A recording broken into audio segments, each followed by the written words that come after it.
Hello viewers, welcome back. In this video, we are going to be learning about IPv4 header. What are the information available in the IPv4 header? I'm going to explain every field. Okay, so the first field, which is version.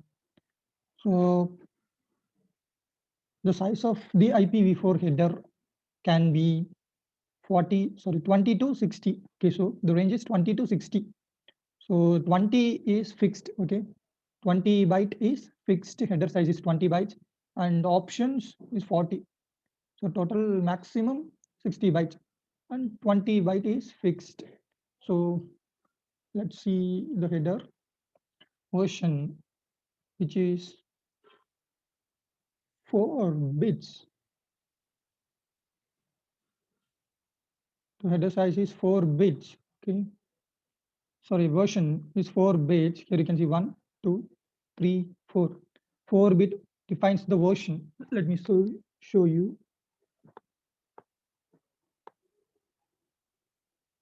Here you can see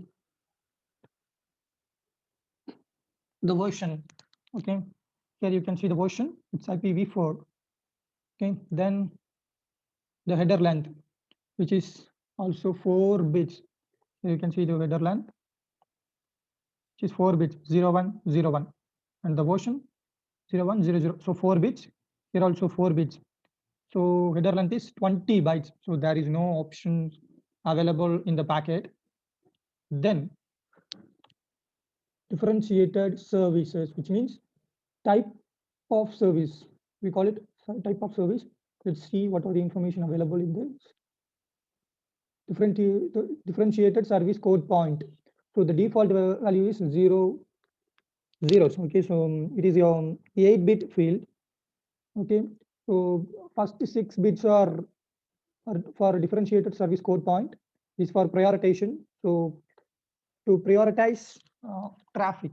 So this field is used to prioritize traffic, and the next 2 bits are for future use.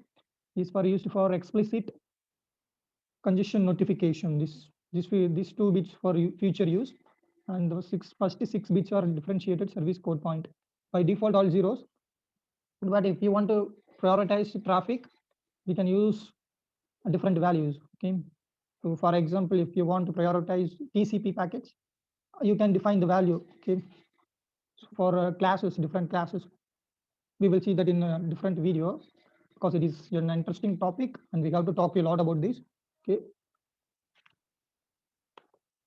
Next, total length 40 bytes. Okay, so the value is 40 bytes, but the field value is 16 bits. So 2-byte field this is, and the total length is 40 bytes.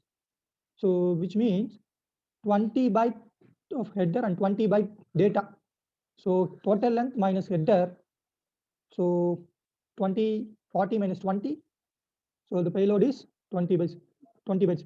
So the 20 bytes of data, which is nothing but the TCP header. The size of the TCP header is also 20 bytes. So the data for the layer 3, the data is 20. As per the layer 3, the data is 20 bytes, but actually 0 bytes of data in the packet. But now we are in the layer 3. So for layer 3, it's 20 bytes. Next, total length 40 bytes. Then identification. Here is the field called identification, which is 2 byte. So 2 byte means 16 bits. The value, the size of the field is 16 bits. Here you can see the value, which is 20,852, which is nothing but it is used to identify the packet. For example, the next packet will have 53. So this packet has 52. So next packet will have 53. Why this field is used? I'll tell you. Here we have a field called fragment offset.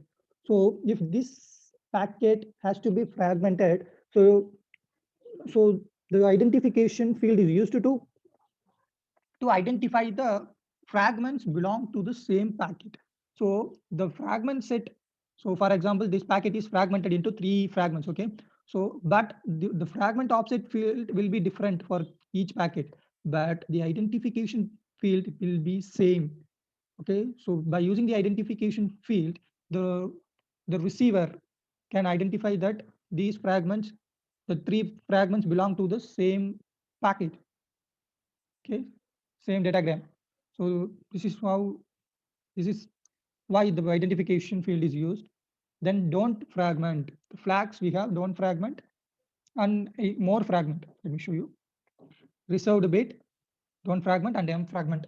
The size of the field is 3 bits. Okay, so 3 bits. Reserved bit, which is always 0. Don't fragment is enabled 1. So don't fragment is enabled. So this packet will not be fragmented. Okay, this packet will not be fragmented because we set the value 1. So this packet cannot be fragmented, and more fragment is 0. So there is no more fragments. This is the only fragment. There is no more fragment which this field defines.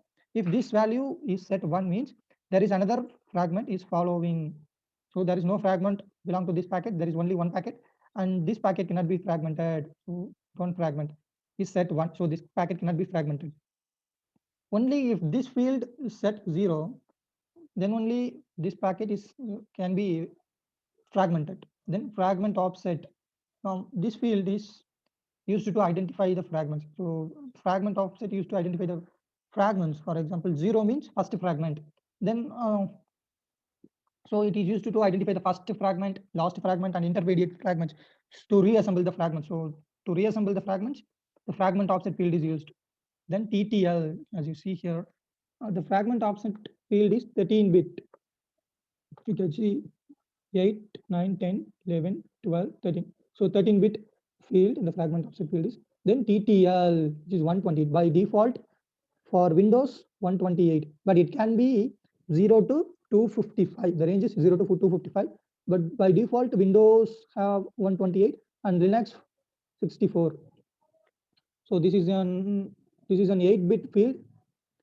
Okay, now this defines the time to live.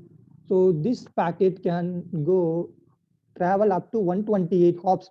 After 128 hops, this packet will be dropped. Once the TTL value becomes 0, this packet will be discarded. Okay, will be discarded. So this packet can travel up to 128 hops.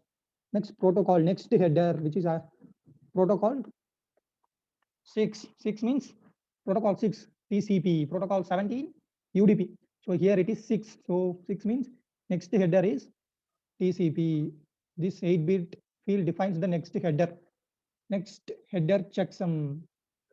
Header checksum. Let's look at checksum is used to authenticate. So on maintain integrity of the data. So checksum is correct, which means this packet is not corrupted. So to identify the corrupted packets, checksum is used. So checksum is a calculation which is done by the sender when sending the packet. It calculates using the header values, source IP, destination IP, and pseudo header and data. By using these information, the sender calculates the checksum and it updates the checksum value in the header. And the receiver receives the packet and does the checksum calculation. If the checksum calculation don't match, the receiver will discard the packet because the packet is corrupted. That might have been interrupted or tampered in the middle, okay, somewhere in the middle. Header checksum status good, so this packet is not corrupted. Then source IP address, here you can see the source IP address field, which is a 32-bit field, 32-bit or 4-byte field. It contains the source IP address of the sender, the IP address of the sender. And next, the destination IP address defines the IP address of the receiver. So receiver's sender's IP address, source IP address, and receiver's IP address, destination IP address. Okay, these are the important field. We have to look